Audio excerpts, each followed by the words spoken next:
La Sociedad Dominica de Medios de Comunicación, Sodomco, presenta A Pensar Más con Rosa María Palacios.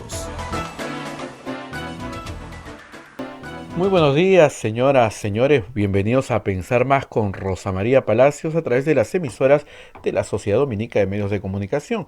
La Sociedad Dominica de Medios de Comunicación está integrada por Radio Santa Rosa en Lima, 1500 kilociclos en la amplitud modulada y 105.1 en la frecuencia modulada. Usted nos puede escuchar también por esos medios.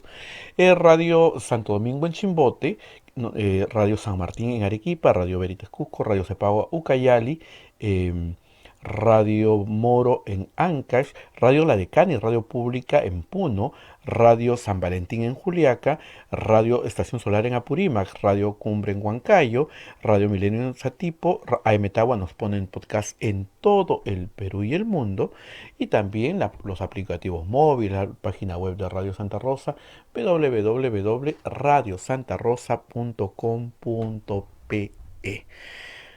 Hoy es viernes 20 de noviembre del año 2020 y las cosas malas creo que no nos quieren dejar, Rosa María. Todavía tenemos, no sé si... Esto no ha terminado. Lo siento por los chicos que deben estar cansados y por todo lo que significa tener que seguir protestando. Pero esto no ha terminado. Lo que ha hecho ayer el Tribunal Constitucional es muy malo, profundamente malo para el país. Y yo lamento ser la pesimista del grupo, pero lo que veo venir no es nada bueno. Y yo he dicho esa frase en estos últimos 5 años varias veces, y en ninguna me he equivocado. Yo me equivoco siempre en el optimismo, pero en el pesimismo no fallo. ¿Qué es lo que sucede hoy? Para que lo tengan bien claro. Lo primero es que el señor Sagasti está en una posición como presidente de la República completamente frágil. El Congreso que el domingo se resistía a nombrarlo, ese Congreso con 66 votos, mayoría simple, ni siquiera puede ser 66 votos, puede ser menos, mayoría simple lo puede sacar de la presidencia del Perú. Con la bendición del Tribunal Constitucional. Esa es nuestra situación ahora. Y no es un problema de que la Constitución esté mal escrita, que haya que cambiarla. No. El problema es que hay 4 en el TC que se sumaron a los 105 golpistas. Esa es la verdad. Y no tenemos 105 golpistas, tenemos 109 golpistas. Son del mismo grupo. A ver, o sea, Sardón, Ferrero, Blume fueron nombrados y han sido tributarios los 3 de los votos del fujimorismo. Pero siempre, o sea, no es novedad. El cambio es el de Miranda. Y eso explica muchas cosas y ahora lo voy a explicar. Miren, aquí habían 3 posibilidades. Una posibilidad era decir, aquí no ha habido golpe de Estado. Lo que ha hecho el Congreso está muy bien, está bien interpretado el artículo, ningún problema. La otra es decir, la que sostengo yo y sostenemos toda la gente sensata que está del lado del Estado de Derecho en el Perú es, aquí ha habido un golpe de Estado. No puede ser que para vacar un presidente haya menos requisitos que para vacar un alcalde. ¿No es cierto? No tiene sentido, no es lógico, no es consistente con el resto de la Constitución. Es una pésima interpretación de la Constitución. ¿Ok? Y había una tercera posibilidad que era declararlo improcedente. Una posibilidad que, como discutíamos ayer, es negarse a administrar justicia. Pero ¿qué pasa? Miranda no podía decir que no había golpe de Estado, porque él sí sabe que ha habido un golpe de Estado. Entonces dijo, yo les acepto a los otros 3 que sea improcedente. Ni para ti ni para mí. Y por eso se fue con los otros 3. Se los he explicado de una forma muy poco jurídica y bien sencilla para que lo entiendan. Era sí, no, mejor no nos metemos. 3 decían que por supuesto que había golpe de Estado. 3 decían ni hablar. No es golpe de Estado. Viva Antero, viva Merino. ¿Ok? Y había uno que no sabía qué hacer. Entonces para que le atraquen a los 3 que decían no, dijo, yo voto con ustedes si es improcedente. Ni hablar voy a decir que no había golpe de Estado. Entonces, para que le quede claro a todos, el Tribunal Constitucional no ha dicho en mayoría que no ha habido golpe de Estado. ¿Saben lo que ha dicho? No ha dicho nada. Ese es el problema, son Poncio Pilatos y están violando la Constitución y la ley. Y les voy a explicar por qué. Primero, para aplicar supletoriamente el Código Procesal Civil y aplicar las reglas de sustracción de la materia, tú tendrías que encontrar que no hay norma en el Código Procesal Constitucional para poder resolver esto. No tengo norma, señor. No hay forma. No hay cómo sustraer. Muy bien. Pero hay una recatafila de normas en el Código Procesal Constitucional, en el CPC, artículo 113, ¿no es cierto? Y se los leo rapidito para que ustedes entiendan por qué estos señores han violado sus deberes básicos, pero básicos, los elementales, al jugar a ser Poncio Pilatos. El artículo 113 del CPC, que regula el proceso competencial, dice: la sentencia del Tribunal Constitucional vincula a los poderes públicos y tiene plenos efectos frente a todos. Determina los poderes o entes estatales a que corresponden las competencias o atribuciones controvertidas y anula las disposiciones, resoluciones o actos viciados de incompetencia. ¿Cómo que no había norma? Perfectamente podían resolver con esto. Hay algo más. ¿Cuál es la función del Tribunal Constitucional? ¿Para qué sirve? Muy bien, ¿para qué sirve? Vamos a buscar para qué sirve. El Tribunal Constitucional es el órgano de control de la Constitución. Es el que controla la Constitución. Es autónomo e independiente, artículo 201 de la Constitución. Se compone, como ya saben, de 7 miembros elegidos por 5 años. ¿Ok? Y acá están todos los requisitos. ¿Qué le corresponde al tribunal? Artículo 202. Conocer en instancia única la acción de inconstitucionalidad, conocer en última y definitiva instancia las resoluciones derogatorias de habeas corpus, amparo, habeas datas y acción de cumplimiento. Y 3, conocer los conflictos de competencia o de atribuciones asignadas por la Constitución conforme a ley. Ya está. Ahora, ¿qué más tenemos acá? Artículo 139. El artículo 139 es bien importante, es un artículo bien largo en la Constitución, que tiene todos los principios de la función jurisdiccional. O sea, ¿cómo aplicas, bajo qué principios constitucionales se aplica justicia? Y dice así: son principios y derechos de la función jurisdiccional. Artículo 139, inciso 8. El principio de no dejar de administrar justicia por vacío o deficiencia de la ley. ¿Y qué dice acá? En tal caso deben aplicarse los principios generales de derecho y el derecho constitucionario. No podían dejar de administrar justicia, han violado un mandato de la Constitución. Yo no digo que no se pueda declarar una demanda improcedente, por supuesto que se puede declarar improcedente. Sustracción de la materia, ¿saben cuándo hay? Cuando ustedes están juzgando a alguien por asesinato y aparece el muerto. Bueno, ya, o sea, evidentemente no puede continuar el proceso. Yo interpongo una acción de amparo para que los mayores de 65 años puedan salir a caminar. Y resulta que el gobierno saca un decreto supremo al día siguiente y dice que sí, y ya no hay problema, que salgan a caminar. Ya no hay nada que discutir. Lo que yo reclamaba ya lo tengo. Lo que yo reclamaba ya lo tengo. ¿Ok? Acá no. Acá no. Lo que yo reclamaba no lo tengo. Y anoche escuchaba al señor Blume con Mávila Huertas y ha sido francamente vergonzoso. Primero dijo que el voto era patriótico. Si es patriótico, le está dando contenido político. Luego dijo que eran autónomos e independientes. Y finalmente dice que nadie puede discutirle nada y que nos callemos la boca. Bueno, le recuerdo otro principio de la función jurisdiccional de la Constitución: el derecho a la crítica a las resoluciones judiciales. Y la suya es pésima, esa es mi crítica. Y no solo es pésima, es peligrosa, es dañina para la democracia y es política.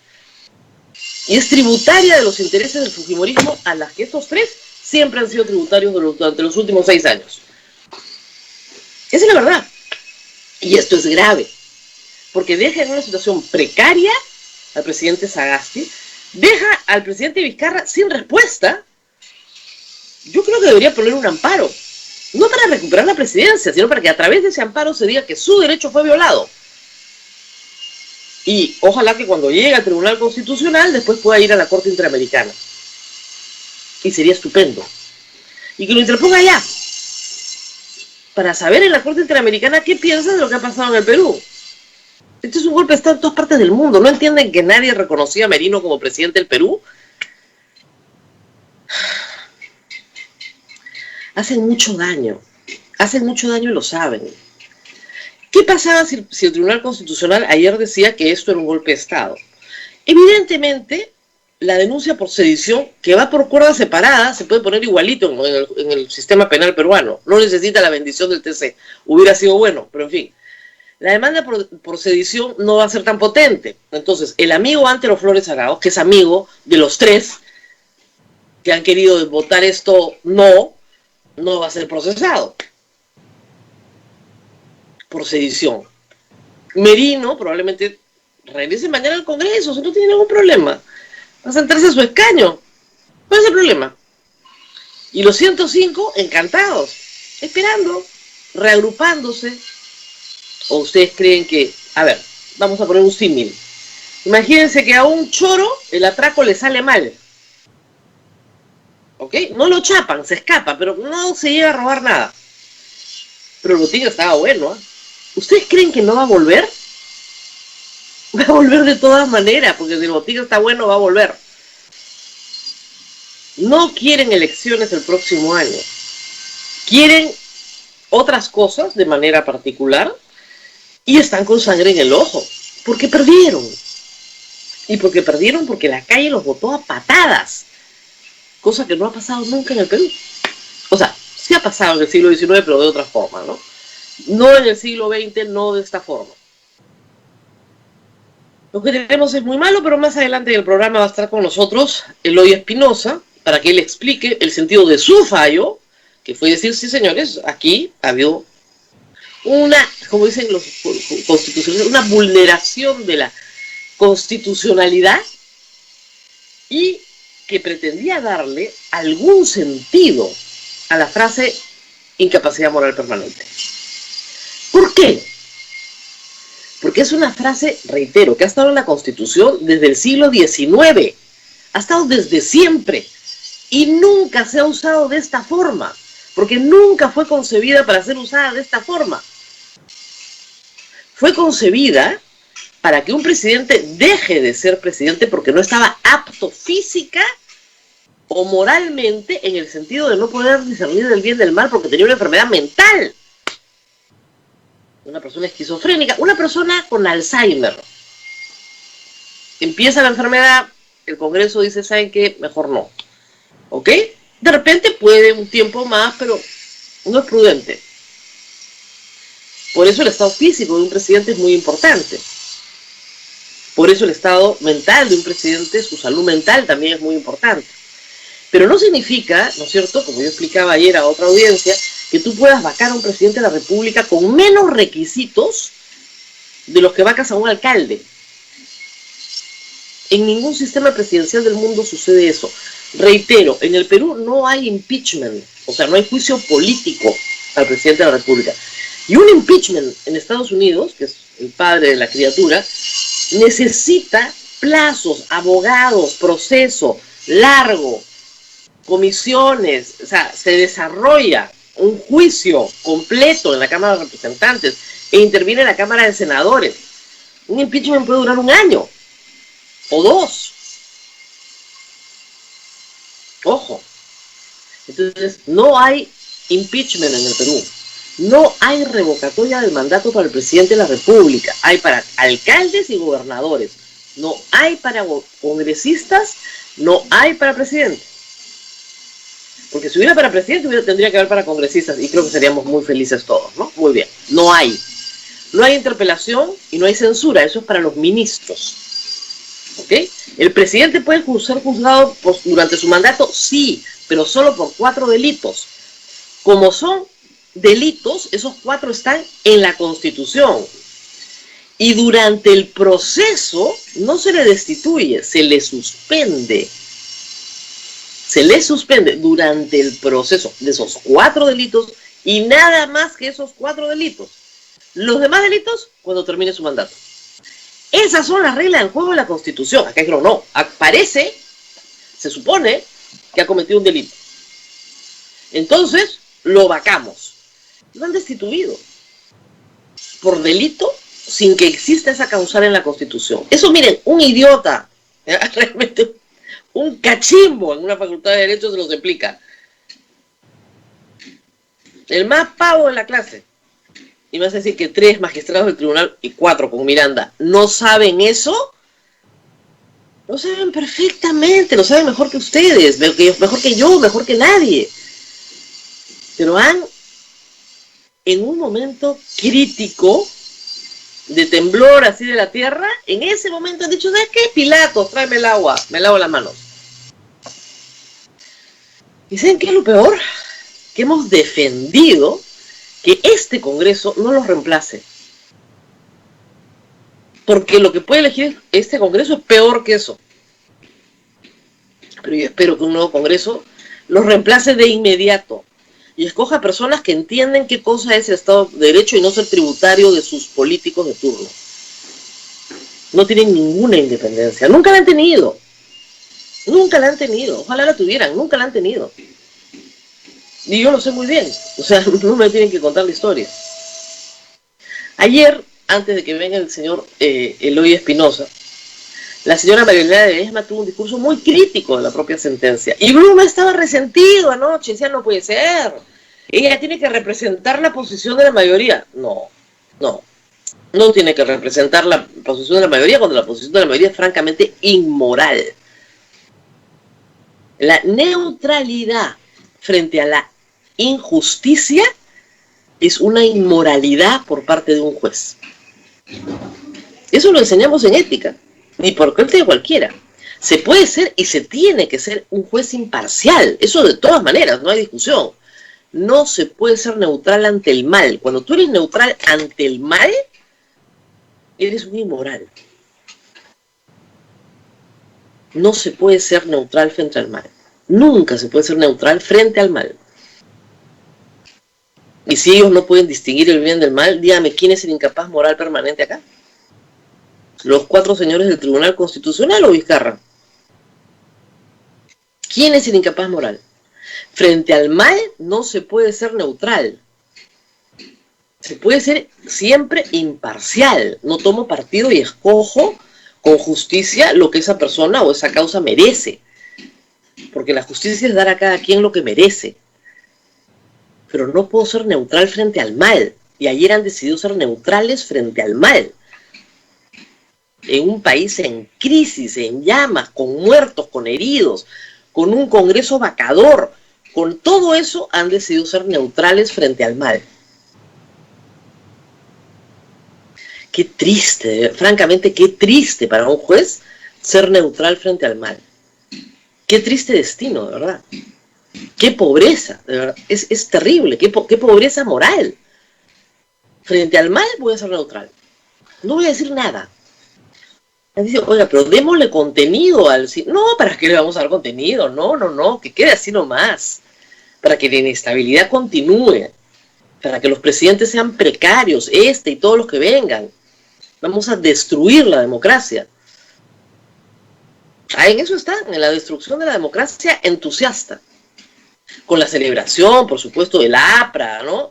Del fujimorismo. Hay que ver las cosas que me escribían en Twitter ayer. Estaban desatados los apristas. Creen que van a volver al Congreso algún día. Perdiste. Yo no perdí nada. Perdió el Perú. Yo ya lo conozco. O sea, yo no me sorprendo. Por eso vengo advirtiendo ese tema de 3 días. Y a todo el mundo le decía, falta. Esta etapa es importante. Falta, por favor, falta. Yo ya los conozco, yo no he perdido nada. Yo fe en esos 3, olvídense, no tengo hace años. Dicho sea de paso, ayer apareció Keiko Fujimori, es un tema que hay que hablar, señalando que le quieren quitar su partido para que no participe. Haría mal el sistema de justicia. Por una razón bien sencilla, de nuevo, y hay que repetírselo a los fiscales anticorrupción. No han acusado a nadie. Tú no puedes suspender la acción de un partido político que no tiene ni siquiera acusación. No les digo juicio oral. Si el partido político estuviera sentenciado, perfecto, ningún problema. Pero no está sentenciado. Entonces quieren limitar derechos de personas no sentenciadas. Es un error garrafal por parte del fiscal introduce elementos de sospecha sobre su acción y es un error fatal del juez si admite esto. Es lo mismo que el caso de Vizcarra, igualito. Tenemos unos fiscales figuretis que están atentando contra la democracia sin ningún problema. Ellos sí ni pestañean. Y están destruyendo su credibilidad día a día. Lo de Keiko Fujimori destruye su credibilidad. Por más mal que me caiga el partido de Keiko Fujimori, por más bajos que puedan ser sus intereses, por más golpistas que puedan ser sus miembros, porque lo han sido en esta oportunidad con sus votos en el Congreso, pero tienen que dejarlos participar. Es el pueblo el que los tiene que poner debajo de la valla, no un juez. El pueblo tiene que poner al fujimorismo después de esto debajo de la valla, no un juez. Está mal.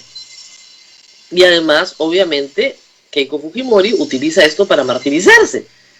Ya ni victimizarse, martirizarse, ¿no? Heroína y mártir. Entonces, claro, le hacen un favor. Mal de José Domingo Pérez. Muy mal. No lo haga. Es absurdo lo que está haciendo. Yo entiendo que están desesperados por figuración, porque Juárez Atoche se muere de celos de que le den más bola a José Domingo Pérez. José Domingo Pérez también, bueno, vuelve a salir. De verdad, francamente. Parecen la familia real, todos celosos de quién tiene más atención de la prensa y quién recibe más aplauso. Cálmense, por favor. Después de las elecciones pueden hacer lo que quieran, pero por lo menos dejen al país elegir a sus autoridades.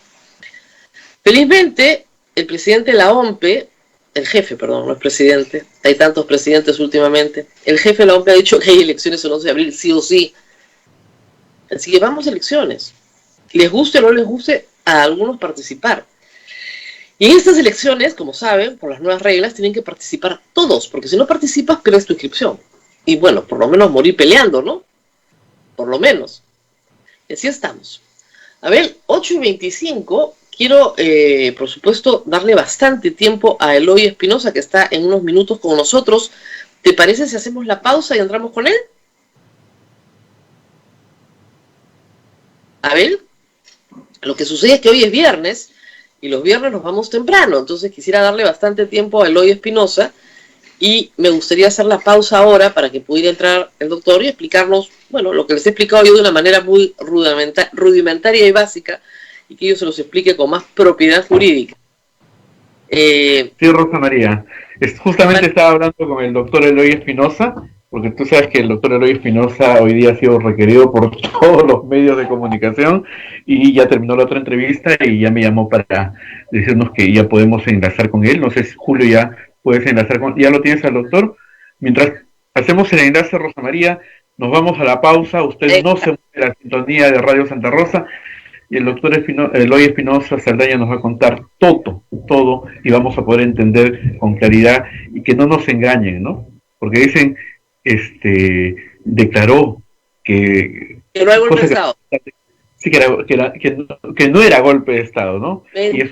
Mentira, le siguen mintiendo. No ha dicho nada. Eso es lo más grave. No ha dicho nada. Ojalá hubieran tenido 4 votos para decir que no hubo golpe de Estado. No los tenían, pues. Porque Miranda no iba a votar con ellos esa barbaridad. Entonces atracaron en que, bueno, no hacemos nada. Vamos a la pausa, Rosa María, y volvemos.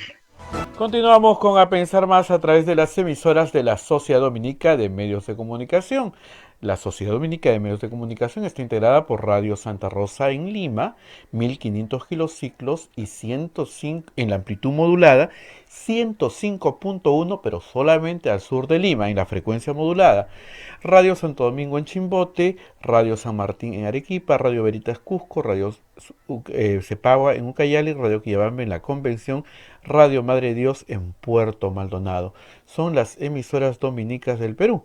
También se une otra red de radios amigas, Radio Huánuco en Huánuco, Radio La Voz de Ayacucho en Ayacucho, Radio La Decana y Radio Pública en Puno, Radio San Valentín en Juliaca, Radio Estación Solar en Apurímac, Radio Ancash, Radio Moro en Ancash, Radio Cumbre en Huancayo, es la radio del Arzobispado de Huancayo, Radio Milenio en Satipo, AM Tagua nos ponen podcast en todo el Perú y el mundo, también los aplicativos móviles y la página web de Radio Santa Rosa, www.radiosantarosa.com.pe. Julito en este momento está ya enlazando al doctor. Un minutito, Rosa María, y ya estamos en breve con el doctor Eloy Espinosa. Rosa María. Sí, Abel, has marcado un punto muy importante. Hay que explicarle al público que no se deje engañar. Los promotores del golpe de Estado, que sienten que con esto se han salvado, están diciendo que el Tribunal Constitucional ha dicho que esto no es un golpe de Estado. Y eso es mentira. Mentira. Eso no han dicho. Lo que han dicho es nada. No queremos saber nada, no vamos a decir nada. Eso es lo que han dicho. Claro, y les explico por qué. Porque 3 querían decir que no había pasado nada, pero no tenían 4 votos. Entonces consiguieron a Miranda a condición de que dijeran que mejor no decían nada. Improcedente, ya no se habla del tema porque ya pasó, lo de Richard Swing fue hace tiempo, ya a nadie le interesa. No vamos a hablar de eso. Esa es la razón por la cual no tienen los 4 votos, porque no hay 4 votos en el Tribunal Constitucional que diga que no fue golpe de Estado. O sea, el doctor Miranda será cobarde, pero no loco. No, o sea, es evidente que había un golpe de Estado en el Perú. Tú no puedes tomar un artículo de la Constitución, interpretarlo como te da la gana y tirarte un presidente. Lo grave es que el señor Luna, el que amenazaba, ¿no es cierto?, al presidente, al jefe SUNEDU a través de su hermano, el amenazante señor Luna, ayer su primer tuit es: ven, aquí no pasó nada, nunca hubo un golpe de Estado. Su primer tuit, lo primero que salieron a decirle es mentiroso. Lo primero que dijo el señor Luna. Y lo segundo, ¿no es cierto?, como les digo, es que eso fragiliza la presidencia de Sagasti. Y no responde la situación de Vizcarra, no tiene respuesta. Porque si fue un golpe de Estado, Vizcarra tiene que ser reparado de alguna forma. O se le tiene que pedir su renuncia, hay que cerrar este capítulo. Y si no fue golpe de Estado, entonces, bueno, que se indique fue vacado por incapacidad moral. ¿Por qué? Y eso lo tenía que decir el Tribunal Constitucional.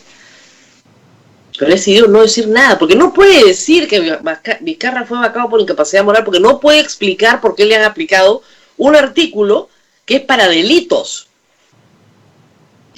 que no es aplicable porque no se aplican delitos para el presidente de la República en nuestra Constitución. Entonces, lo único que hace es dejar al Perú en el limbo y a la calle, por supuesto, preocupada, asustada, temen a la calle, ¿eh? O sea, es evidente que un gobierno de Sagasti no va a reprimir a los jóvenes, ni mucho menos. Reprimir brutalmente. No va a haber una represión brutal. Y los jóvenes se van a poder manifestar en el Congreso y en la puerta del Tribunal Constitucional, ¿eh?, sin problema. Todo lo que quieran. Todo lo que quieran. Busquen a los magistrados y pídanles cuentas por sus votos. Es una vergüenza lo que ha pasado. Es realmente una vergüenza. Una vergüenza para el Estado de Derecho, para el Perú, precariza todo y además crea nuevamente el fetiche de la nueva Constitución. Y yo les digo que es un fetiche porque una nueva Constitución no cambia nada. A ver, la Constitución del 93 es, yo les diría, en un 80%, tal vez hasta 90%, la Constitución del 79. Son los mismos derechos, ¿eh? O sea, no son nuevos derechos. El derecho de propiedad, el derecho a la vida, el derecho a la libertad, son los mismos derechos. La parte declarativa de derechos, bien parecida. Se han añadido más cosas, más bien. Y en la parte de organización del Estado, lo único que hay son nuevas instituciones, como la Defensoría del Pueblo, bueno, ahora la Junta Nacional de Justicia, cosas que no existían. Pero el resto está todo.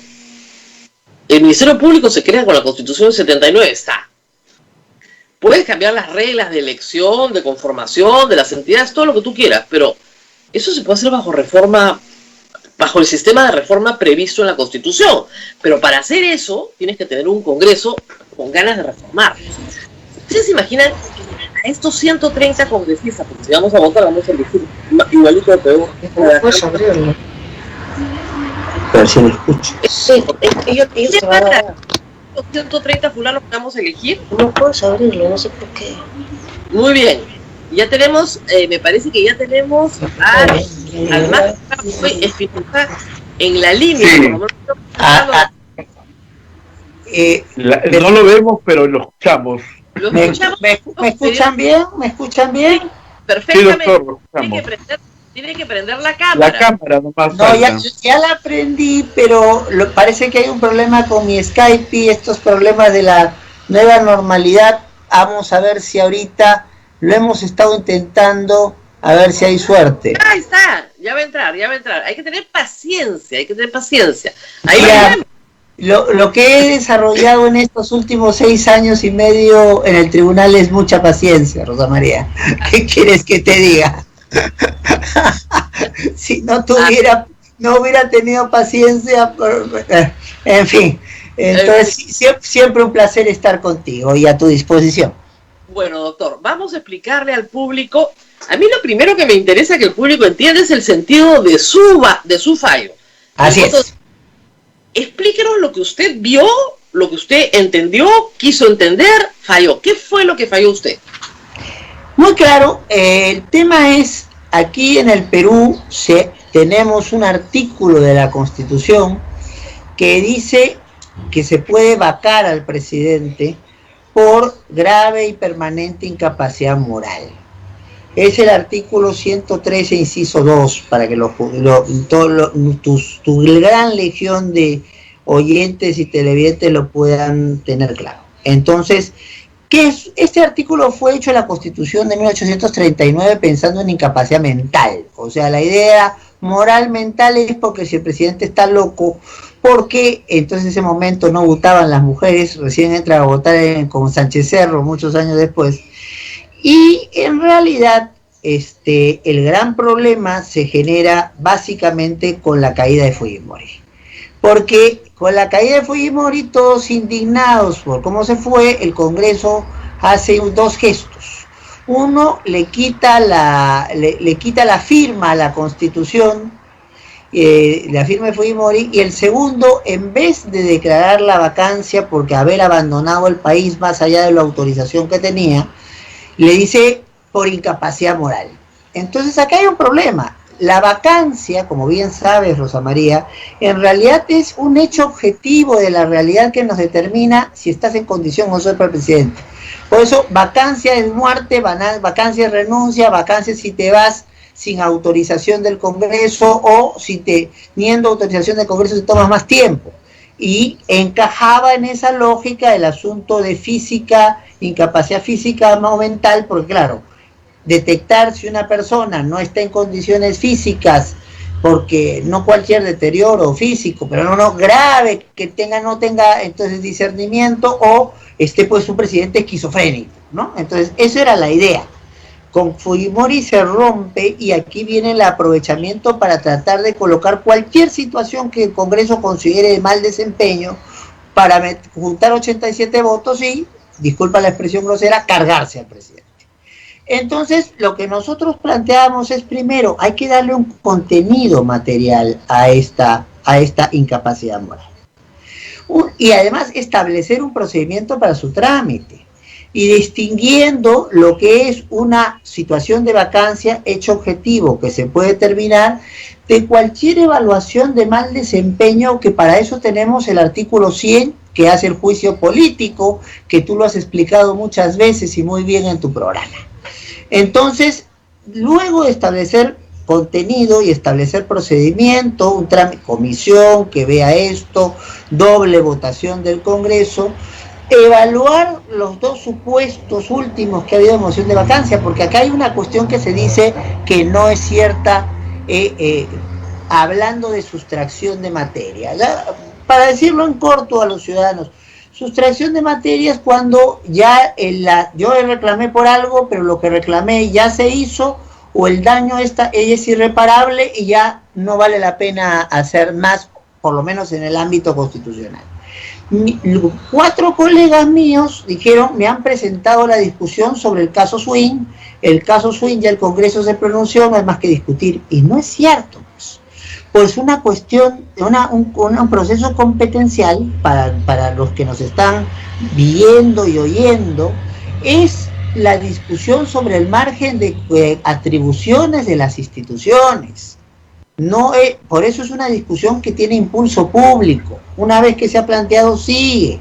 Porque no es un problema de Pedro, de Juan o de Rosa María y Eloy. No, es un problema de hasta dónde puede llegar el Congreso con el uso de esta atribución y no dejar trabajar al gobierno, que tiene que hacer un plan de gobierno y que en principio es por 5 años. Sobre todo cuando en la Constitución nuestra la posibilidad que tiene el presidente de disolver el Congreso no juega en el último año. O sea, el presidente se puede convertir, independientemente que nos guste o no el presidente o presidenta de turno, en el muñeco de la piñata de la fiesta. O sea, le peguen por todos lados y no tenga cómo defenderse. O le puede pasar a cualquier presidente que no tenga mayoría parlamentaria. Sagasti, en este momento, por ejemplo, hace una fiesta para celebrar su nombramiento como presidente y su gabinete, y el Congreso la considera un escándalo, junta 87 votos y adiós Sagasti. Porque la bancada morada eran 9 miembros y ahora son 8 porque él está en la presidencia. Entonces 87 votos se pueden juntar. Si Perdón, doctor Eloy, es peor que eso, porque con 66 lo pueden censurar como presidente de la mesa. Sí, completamente de acuerdo contigo. Entonces, pero como estábamos hablando de la causal de grave incapacidad, entonces, lo lógico, y a Merino se le saca con los 66, o sea, no aplicándole los 87. Entonces, pero mira que el problema continúa, porque en las próximas elecciones hay 24 partidos, Rosa María, que tienen capacidad de poder postular. Entonces, todo indica que vamos a tener un Congreso muy fragmentado. La encuesta de ayer dice que el candidato que tiene más votación tiene el 16% de los votos.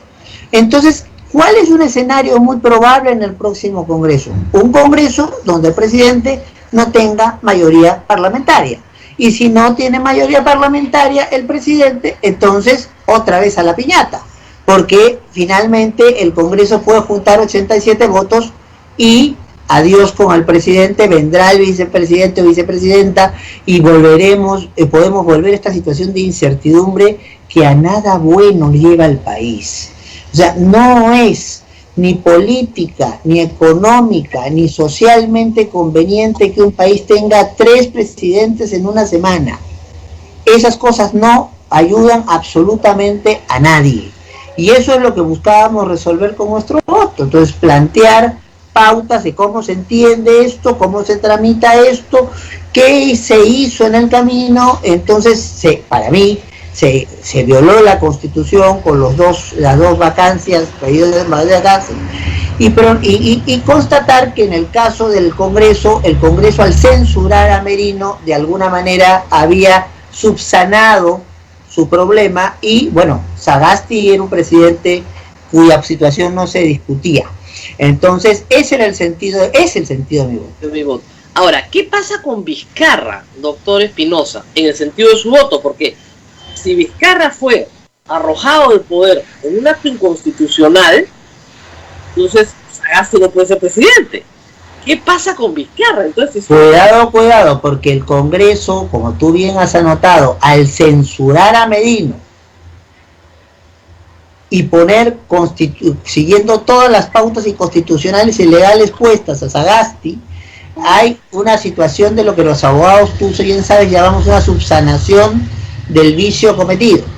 Ese es el supuesto. Entonces, además, hay que ser claros, Vizcarra, entonces lo primero que sale a declarar es que acepta la vacancia y luego es el primero que le manda un tuit de felicitación como presidente a Sagasti. Entonces, no renuncia, ojo, ¿ah? No renuncia, me retiro a mi domicilio.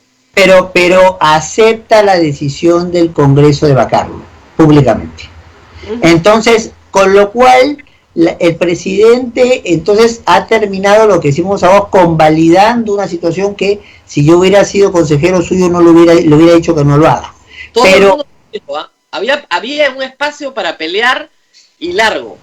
Bueno, pero él tendrá en algún momento que explicar el sentido de sus posiciones. Yo soy juez Cuando deje de ser juez y me invites ya como analista, yo te podría decir cuáles son mis especificaciones por las cuales creo que Vizcarra hizo lo que hizo, o dejó de hacer lo que debía hacer.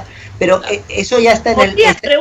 Pregunta hipotética, ¿podría hoy Vizcarra poner un amparo para que le contesten a alguien, tal vez en la Corte Interamericana, si le dieron o no le dieron un golpe de Estado? Obviamente que sí, pero lo que yo creo que la respuesta que le van a dar aquí y probablemente en la Corte es: señor, usted terminó convalidando la elección de Sagasti. Cosa distinta sería si entonces seguiría siendo presidente Merino. Entonces, pero ya al Congreso, al cesar a Merino, al abrir una comisión investigadora incluso sobre los actos que ha hecho, y nombrar a un nuevo presidente del Congreso que asume la encargatura de la presidencia de la República, entonces como que ya se quedó sin escenario Vizcarra para ese reclamo. Entonces, vuelva mañana, vuelva después, es lo que le van a contestar. Entonces, pero yo creo que la situación de Vizcarra en este momento ya es clara, y lo que Vizcarra debe estar buscando hacer es salvarse los problemas que tiene judiciales, porque claro, se le ve que tiene aspiraciones políticas y probablemente el 2026 lo tendremos de candidato, ¿no? Claro. Ahora, en el caso de... hay una tesis que es muy importante que tenía que convalidar el tribunal. 3 votos lo dicen claramente. Aquí hubo un golpe de Estado. Pero los otros 4 no dicen que no hubo un golpe de Estado. Así es, así es. Podido convencer a Miranda en eso, porque los otros 3 estaban convencidos, no me lo ha dicho.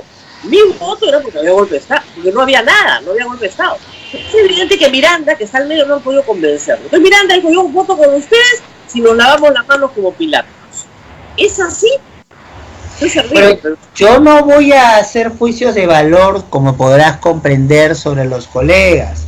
A mí nunca me escucharás una crítica personal, y a eso, que tú sabes que me han hecho críticas despiadadas, tú tuviste la delicadeza frente a una de ellas que era completamente injusta, y cuando el Congreso dijo: Espinosa Saldaña no ha hecho nada irregular, hasta ahora estoy esperando las disculpas de los que salieron a los periódicos a decir barbaridades sobre mí. ¿Ya? Pero yo no soy un tipo rencoroso, y yo creo que hay que guardar las formas dentro de un colegiado. Entonces, obviamente un discurso sobre si hay o no golpe de Estado es entrar al fondo de la controversia, y eso significaría que no tendrían que votar improcedente sino infundada. Explico rapidito a tu audiencia. Cuando hablamos de improcedencia, lo que yo estoy evaluando son cosas como si quien planteó la demanda tenía competencia para hacerlo, lo está haciendo dentro del plazo, entonces se ha seguido el trámite correspondiente previo, o si la situación que estoy demandando ya se resolvió o se ha devenido en irreparable. O sea, esos son los supuestos. Este último supuesto es lo que se llama sustracción de materia. A este último supuesto es en lo que han apegado mis colegas. Decir que solo se les había planteado el caso Swing, y el caso Swing está resuelto. Entonces, con lo cual ellos no se han pronunciado formalmente sobre el fondo de la controversia. Ellos no han dicho sobre qué entienden por incapacidad moral permanente. Ellos no han dicho que si hubo para ellos una interrupción irregular del ejercicio democrático de la presidencia de la República. No lo han dicho. Ellos solamente han dicho, ahora, salvo que a la publicación de sus votos, que tenemos hoy hasta las 3 de la tarde, para esto salgan con una cosa diferente, pero en la sesión lo que han planteado es sustracción de materia, sustracción de materia, sustracción de materia. Con lo cual, aquello que están diciendo algunas personas, que el tribunal habría convalidado los hechos del 9 de noviembre, no es cierto. Ni siquiera en el voto de mayoría.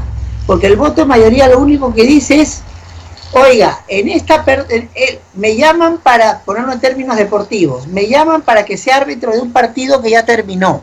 Entonces yo ya no puedo arbitrar nada. Eso es el voto de la mayoría. Con lo cual no es cierto que la mayoría, por lo menos, salvo que nos venga con una sorpresa en los votos a publicarse después, pero en el debate el planteamiento no era el golpe, o el golpe era golpe o no era golpe, no, eso no ha sido parte del discurso.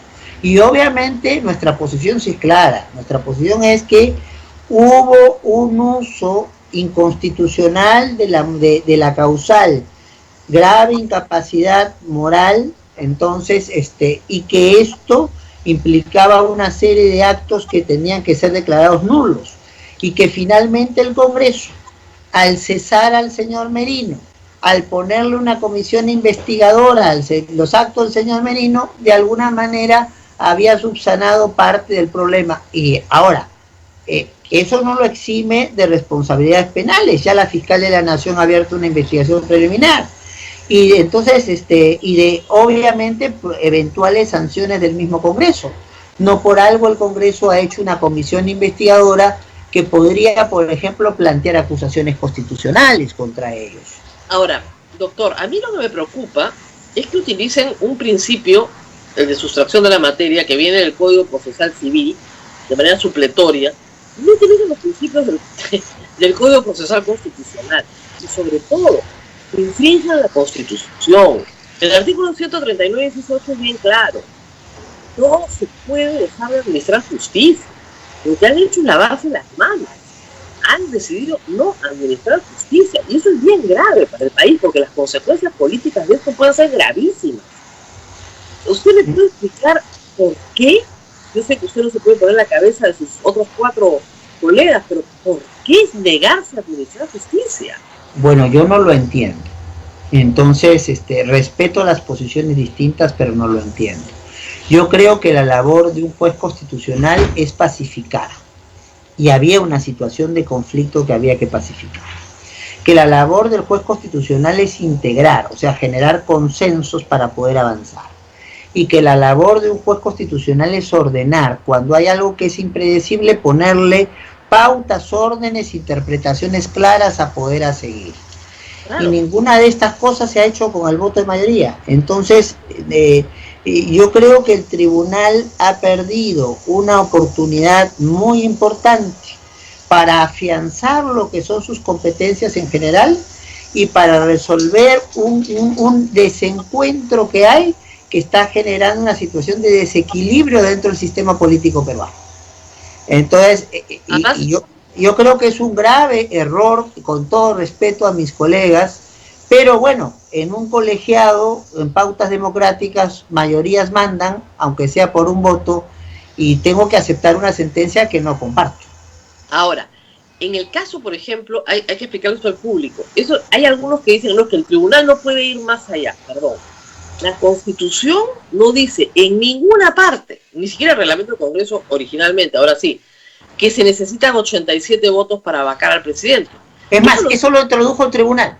Así es, a eso voy. O sea, ahí tenemos un límite impuesto por el tribunal, no por la Constitución. Es el tribunal el que interpreta que se requiere una mayoría calificada. En el 2004, 2003. Eso es hace muchísimos años, pero lo interpreta el tribunal.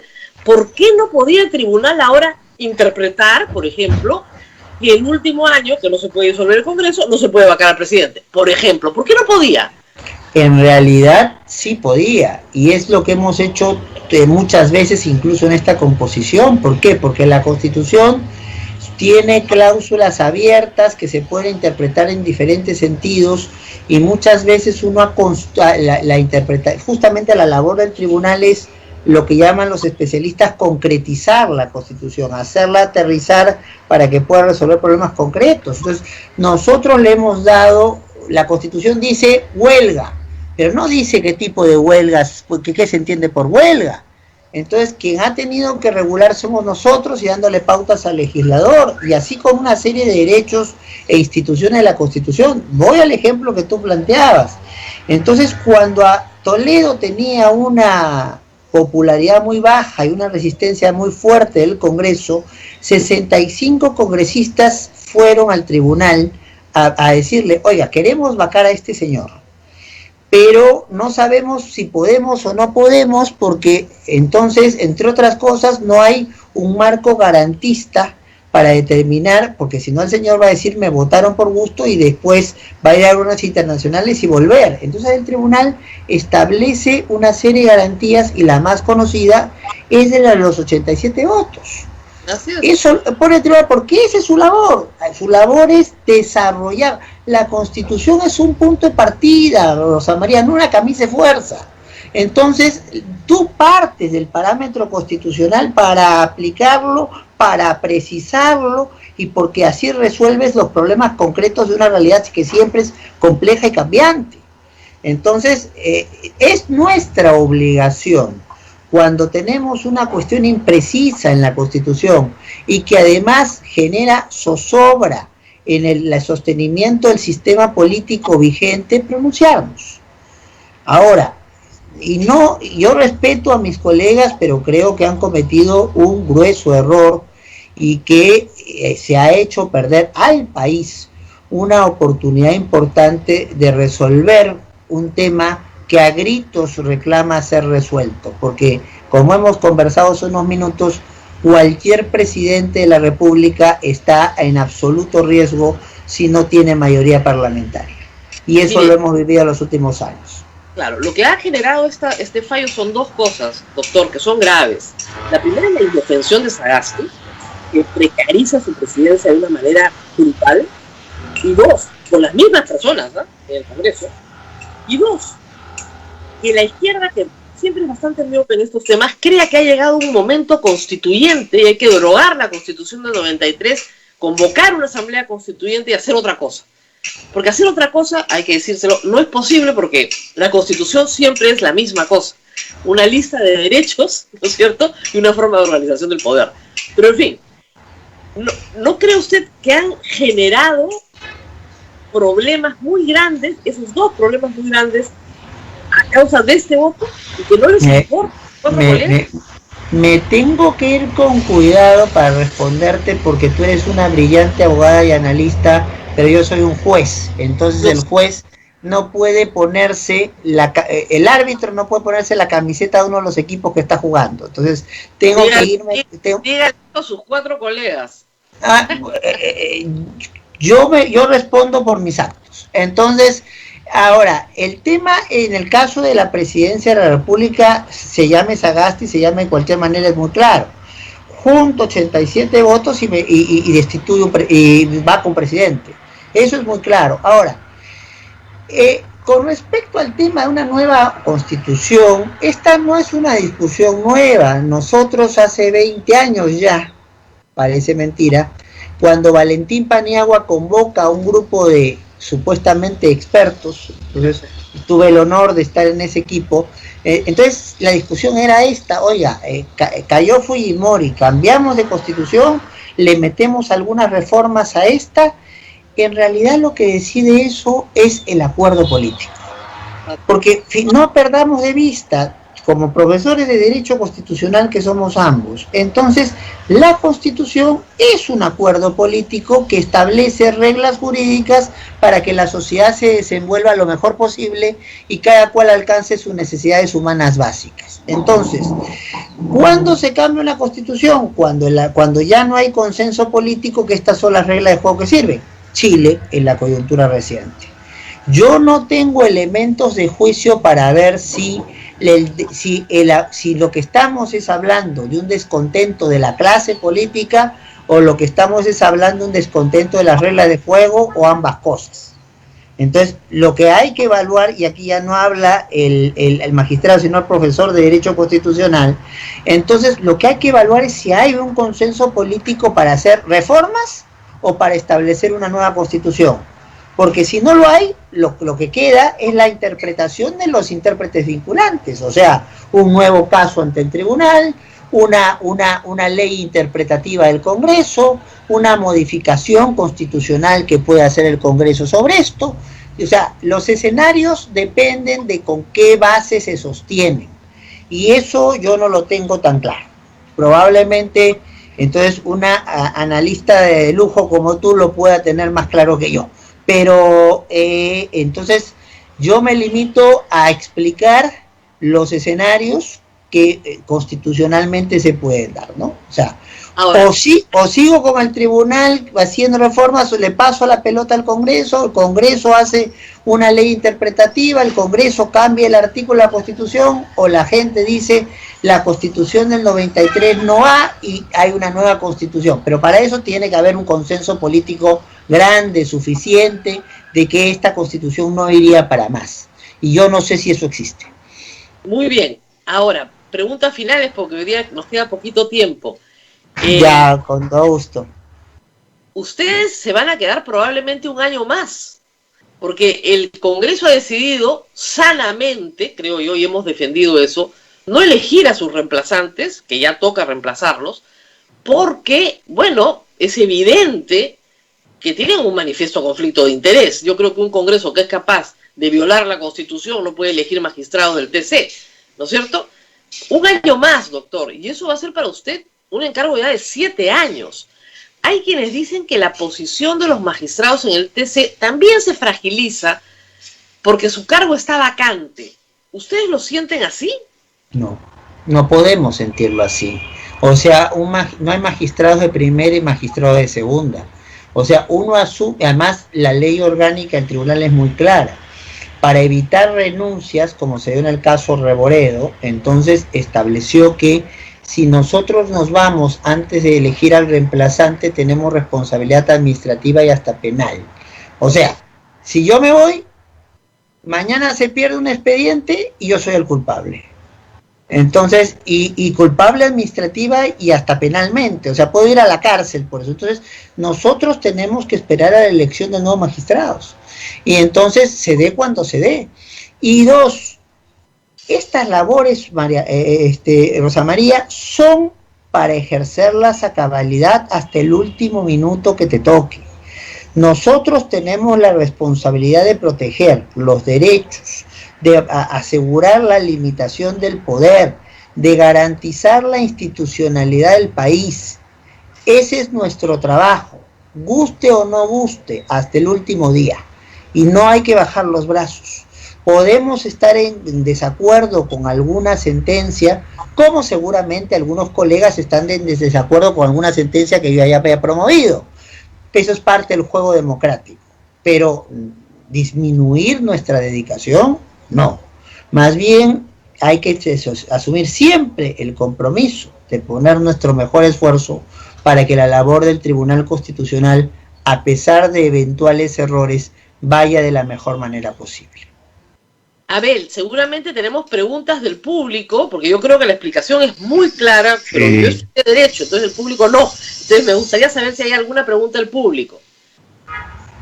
Sí, le preguntan al doctor Eloy Espinosa si alguien, el presidente de la República, alguna autoridad en el país, puede pedirle al tribunal que delimite el término incapacidad moral, o tiene que volver a ocurrir igual los hechos recién para pedirle. O sea, ¿se puede pedir ya? Nosotros no tenemos competencia consultiva, Abel. Hay otros tribunales constitucionales en el mundo sí. Nosotros tenemos que tener un caso que se nos plantee para pronunciarnos. Entonces tendrá que venir un caso en el cual alguien plantee la discusión del tema para que nosotros nos podamos pronunciar. Ahora, podría caber el siguiente caso. El Ejecutivo dice que conoce que el nombramiento irregular del señor Merino, que eso no se ha discutido según el voto en mayoría, ¿no? Uh-huh. El nombramiento irregular del señor Merino ha generado algunas consecuencias jurídicas, por ejemplo, la promulgación de una ley. ¿Okay? No, y varios contratos, ¿ah? Exactamente. Entonces, quieren saber si tenía competencia o no para hacer eso. Otra vez la del árbitro en la camiseta. Yo no te puedo contestar esa pregunta. Yo lo sé. Pero sí existe un camino si es que el gobierno Sagasti lo quiere dar. Dudo que lo quiera dar, porque ellos tienen la creencia, creo yo, equivocada, de que se puede tratar bonito al Congreso y que eso te va a redituar un éxito y que el problema de Vizcarra es que no nos trató bonito. Error garrafal, pero en fin, igual que usted, yo solamente lo anoto. O sea que podrían haber otras acciones. Siempre el derecho a litigar es el de todo peruano. Así es. Así es, pero no podríamos decir cuál es el camino de esas acciones porque efectivamente al doctor Eloy no le toca ser el abogado del Estado, ¿no es cierto? Ni ninguna de las partes en un estado en convulsión. Así lo cual es. me parece muy bien. ¿Alguna otra pregunta, Abel? A ver si se nos pierde, porque está con dos teléfonos. Pobre. La pregunta que hacen ahora es, entonces ya no hay nada que hacer, ya todo terminó ahí, ya tenemos que esperar otra situación. No hay ningún organismo ni dentro del país ni fuera del país que pueda pronunciarse. Bueno, yo sí creo que hay alternativas. Ahora, vamos a ver si quienes están involucrados las asumen. Yo lo que presento son escenarios. Acabo de escuchar a la presidenta del Consejo de Ministros que ellos están preparando un proyecto de ley interpretativa de este artículo de la Constitución para presentarlo al Congreso. Esa es una alternativa. Otra alternativa es que desde el mismo Congreso surja la iniciativa de limitar esto. Otra alternativa es que se plantee una nueva demanda ante un nuevo problema y claro, ya alegar en ese contexto que hay sustracción de materia va a ser complicado para algunos de mis compañeros. Otra alternativa sin duda es la reforma del artículo constitucional, o sea, el artículo 206 de la Constitución establece hasta 2 procedimientos: 2 votaciones del Congreso o una votación del Congreso y someter a referéndum. Eso ya lo hemos vivido. El año pasado hemos aprobado modificaciones a la Constitución usando ese mecanismo de una votación del Congreso y el referéndum. Entonces, hay alternativas. Ahora, el asunto es que si los actores involucrados están dispuestos a dar el cambio. Entonces, porque este problema detectado no es nuevo. Yo tengo un artículo por el cual casi me hicieron apanado en su momento, en el año 2000, explicando que se había cometido un grave error usando la causal grave y permanente incapacidad moral para sacar a Fujimori. A Fujimori debió dársele la vacancia, sí, pero porque se había ido del país más allá del tiempo autorizado. Lo que pasa que eso no suena pues tan contundente como lo otro, ¿no? Había un reproche ético al comportamiento del entonces del señor Alberto Fujimori, pero las cosas hay que ponerlas en su lugar. Los reproches de ese tipo en un país como el nuestro tienen un mecanismo que se llama juicio político, que está recogido en el artículo 100 de la Constitución. Entonces no tienen que ver nada con la determinación objetiva de si estás en condición de ser presidente o no, que es lo que se plantea a través de una vacancia. Doctor, ¿y no sería más fácil, digo yo, un proyecto de reforma constitucional que en donde dice moral, tachamos y diga mental? Sin duda. Y con eso se acabó el problema, y además volvemos a los orígenes del planteamiento. Pero esto depende de quienes tienen iniciativa de reforma constitucional. O sea, el presidente de la República la tiene, un grupo de los congresistas la tienen, el tribunal no la tiene. Entonces, se pone mental, 66 votos y lo votamos en referéndum en abril. Asunto arreglado. Y el que postule a presidencia de la República sabe que por lo menos va a ir protegido y que no va a tener la locura esta de que 87 los votos lo vacan cualquier día que despierta. Esa es una salida posible, sin duda, ya hablando como profesor de constitucional, pero volvamos a lo mismo. El derecho constitucional es el encuadramiento jurídico del quehacer político.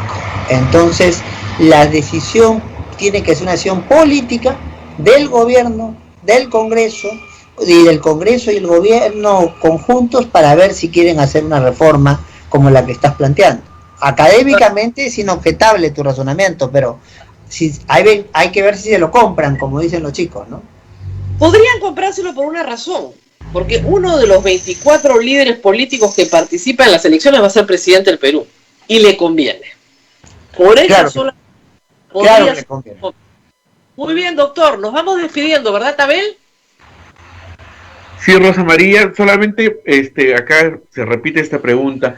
¿Cabe la posibilidad de presentar que la ciudadanía masivamente presente demandas ante el TC para que se pronuncien? O sea, hablan de 5.000, 10.000 demandas que la gente, porque la gente está bastante indignada, quiere mandar para que se revise eso. ¿Cabe la posibilidad que ustedes vuelvan a revisar este tema si hay una ola de demandas?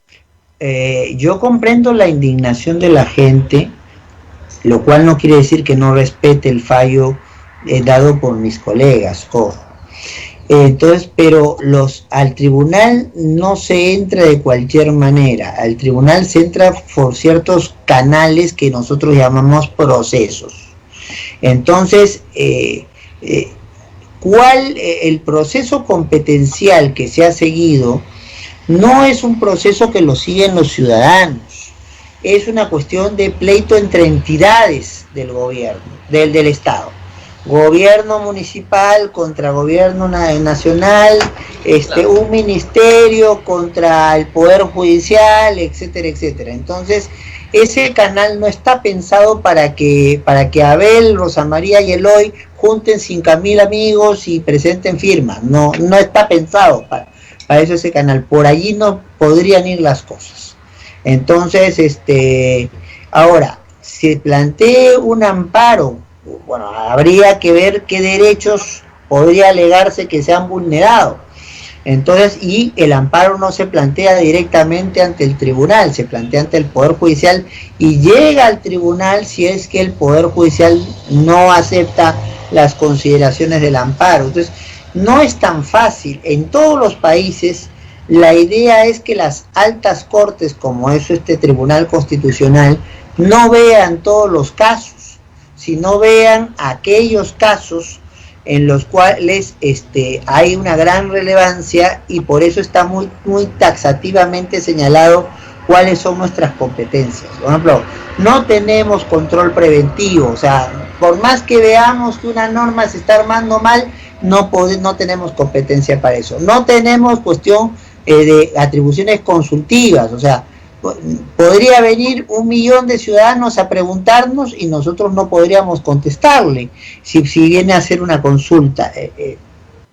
Esas son cosas dentro del sistema que tenemos previsto que en una reforma política deberían analizarse.